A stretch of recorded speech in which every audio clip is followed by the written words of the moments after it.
is een verskraling. En dan heeft alleen nog het verhaal. Hoe riekt dat verhaal is? Maar dan heeft het door de geschiedenis. Hoe heeft het door het verliezen?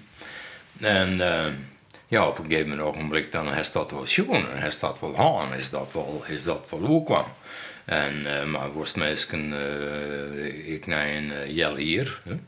Nog boeien. Dan zoals dat ik eens een keer, naast dat verhaal van Friesland, zoals ik oren dingen kwam hadden. Die op een gegeven ogenblik een dreun in een verhaal veroorzaakje. Nou, juist omdat Friesland zo'n rijke geschiedenis en zo'n rijke cultuur heeft, zou het heel raar zijn dat we dat in een depot doen. Deur op slot, hebben we het niet meer over. En dan gaan we dingen laten zien die niks met hier te maken hebben. Dat kan wel, maar dan moet je een kunsthal zijn. En wij zijn een museum. Intussen wordt in museum Prinsessenhof in Ljout de ontwikkeling zo'n het Saailaan met argus eigen volgen. Het landelijk verneemde keramiekmuseum, met een eigen begrutting van 12,5 miljoen euro, valt in de nieuwe organisatiestructuur direct onder de directie van het Fries Museum. Dat een dreigend exportagetekort van 6 ton voor het werkje mat.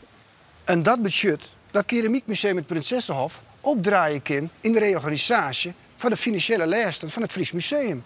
Daardoor komen in kwarten 5 meiwerkers van keramiekmuseum het Prinsessenhof op stritten te staan. Ze willen net maar gezicht van de camera uit angst van represailles. Maar alle meiwerkers laten weten dat ze benauwd binnen. Dat in de toekomst bij mogelijk negatieve cijfers het Fries Museum het Prinsessenhof op een nij uitklaaien zal.